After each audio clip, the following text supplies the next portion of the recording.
Pessoal, boa noite, tudo bom?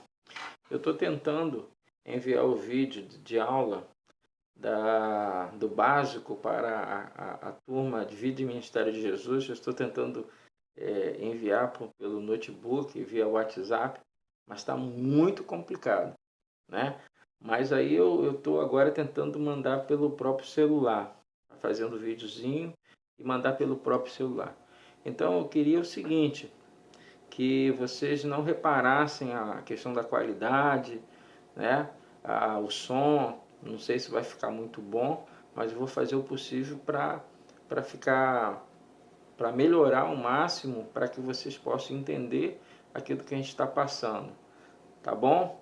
Então, devido a essas situações que nós passamos aí, o coronavírus e outras coisas mais, né? Essa pandemia, essa confusão que houve, que está no nosso país, a gente, por determinação do governo federal, nós tivemos que fechar as portas, todas as instituições, empresas tiveram que fechar as portas para evitar aglomeração, então nós tivemos que também acatar essa determinação do governo, né? Então, nós tivemos que parar nossas aulas dentro das salas de aulas, mas vamos tentar estar repondo algumas informações via online para os irmãos, ok?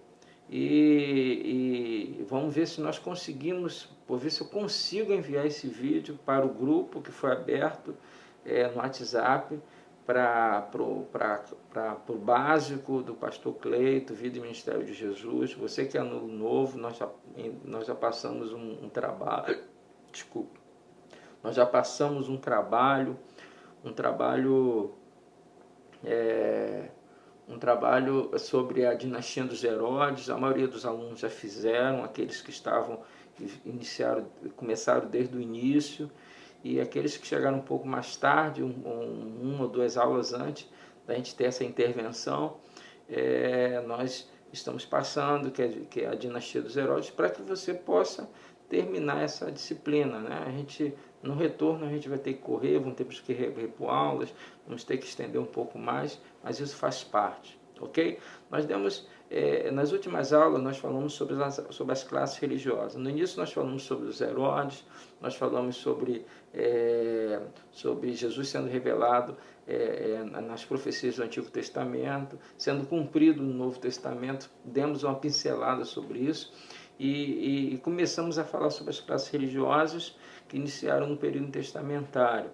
Aí uma das classes religiosas assim, mais importantes, que iniciou lá em torno do ano 170 a.C., foi os fariseus.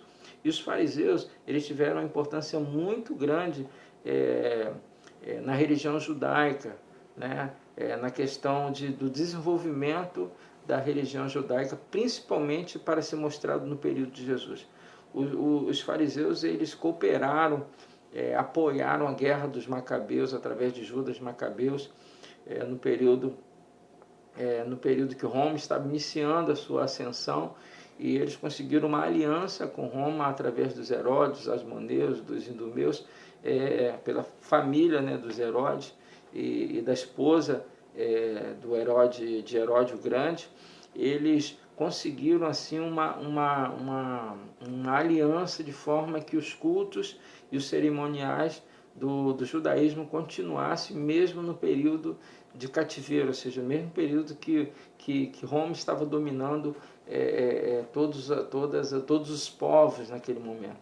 Eles conseguiram essa façanha, né? Conseguiram essa aliança com Roma. Então Roma mandou governadores, por exemplo, a Galileia, ele no período de Jesus, no período já no início do ministério de Jesus, Roma já tinha, ou seja, a Judéia já tinha governador, né, romano, que antes era o rei Herodes Arquelau, que não teve competência para conduzir o povo, aí foi deportado, e veio o governador Pilatos, que também fez muitas besteiras também, não cooperou muito no desenvolvimento. E na Galileia, ou seja, suposto chamado Reino do Norte, na Galileia, ali Cafarnaum, Nazaré, estava o Herodes Antipas, o qual depois Jesus foi enviado por Herodes para ser julgado por Herodes, depois voltou para Herodes, então foi justamente para o Herodes Antipas.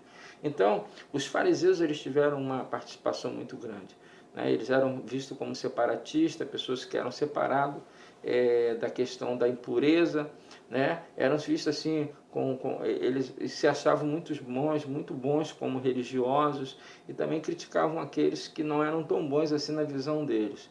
E eles foram duramente chamados a atenção por Jesus por causa das suas hipocrisias, que eles assim apertavam para que as pessoas cumprissem a lei, mas muitas coisas na lei eles relaxavam. Então Jesus chamou a atenção, mas eles eram pessoas boas, pessoas que estudavam a lei, pessoas que contribuíram muito. Da classe religiosa dos fariseus, que eles eram muito zelosos, e zelosos também na sinagoga, ensinavam na sinagoga, organizaram as sinagogas, foi os fariseus que organizaram as sinagogas, criaram as sinagogas.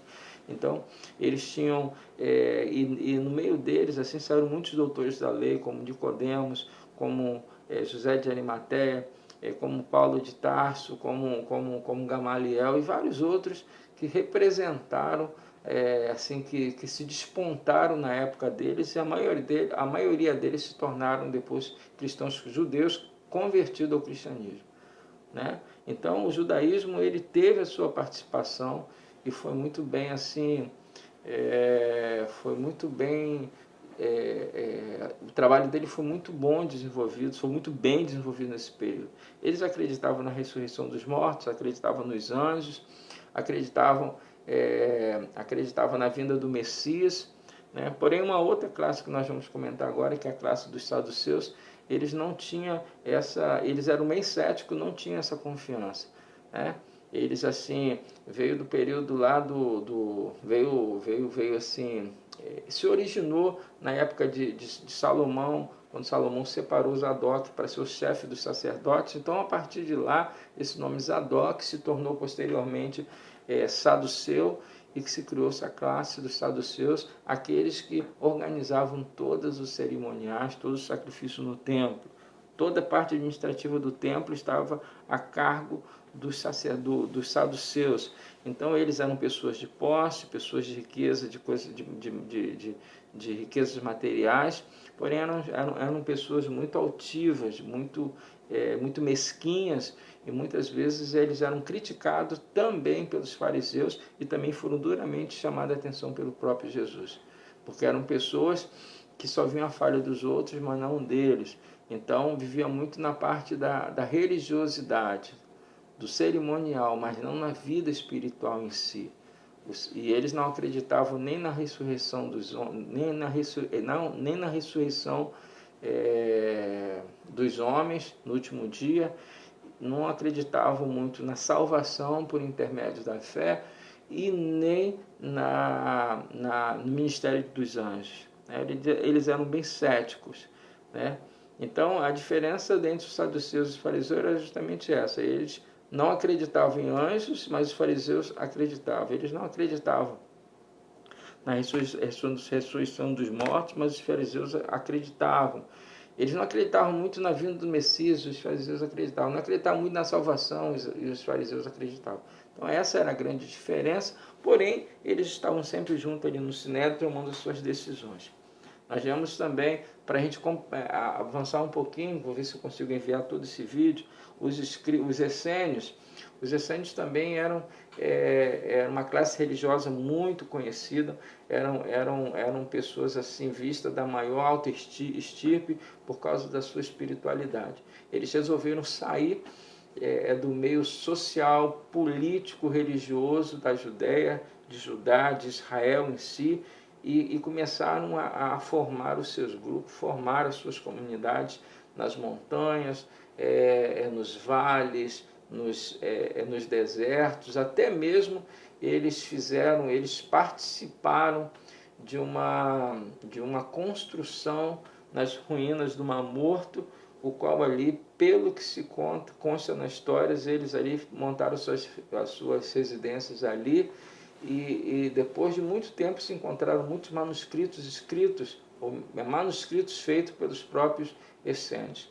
Eles eram zelosos, eram separados, eles eram excêntricos, ou seja, eles não se misturavam, né, com as outras classes religiosas. Acreditavam muito na vinda do Messias, acreditavam na salvação, eram pessoas que observavam bastante as leis e os profetas, né? Seus familiares estavam sempre estudando, os pais ensinavam bastante os filhos a lei e os profetas, pois no período foram até perseguidos, mas permaneceram durante muitos anos. Jesus foi taxado como um essênio, João Batista foi taxado como um essênio por causa de suas características, mas historicamente não existe comprovação nenhuma, né? Mas eram pessoas que eram um grupo religioso que fez muita diferença no período de Jesus, os essênios, né? Então vale a pena nós nos empenharmos, estudarmos um pouco mais sobre os essênios, sobre os fariseus, sobre os saduceus,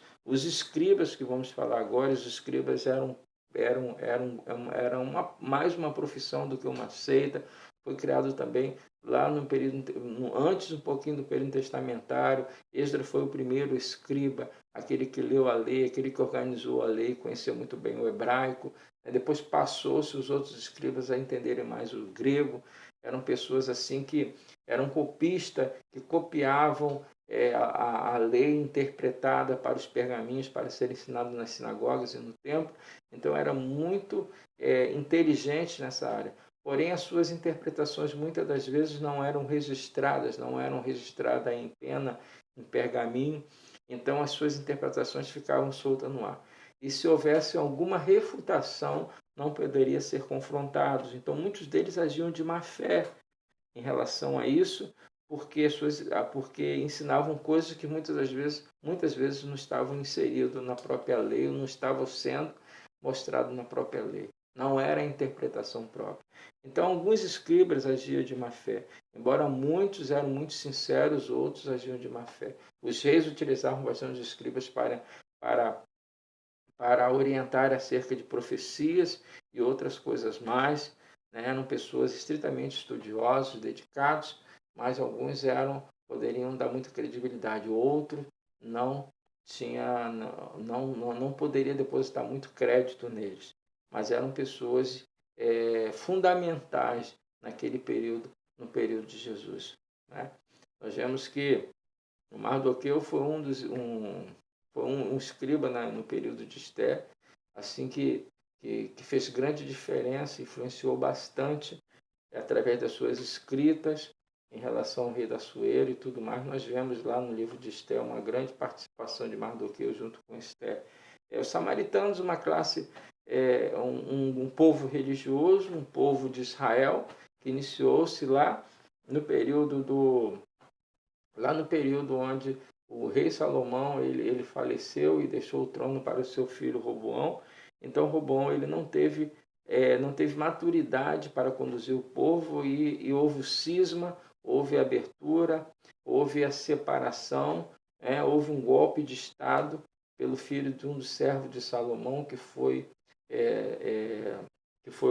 Jeroboão. E Roboão, filho de Salomão, ficou somente com 2 tribos, e Jeroboão deu um golpe de Estado de 10 tribos e se tornou reino do sul, reino do norte. Dali, ou seja, o Jeroboão ele levou as tribos para a parte norte, e ali edificou Samaria como capital de Israel e construiu um templo, e Roboão permaneceu na Judéia, uma outra tribo que era a tribo de Benjamim, que eles comporam ali a Judéia, e ficou cuja capital Jerusalém, onde o templo estava inserido, né? Então, os samaritanos nasceram mais ou menos naquele período, e depois no período de Jesus era apenas um povo separado ali no meio de Israel, porque já não havia tanta mais essa diferença entre questão territoriais.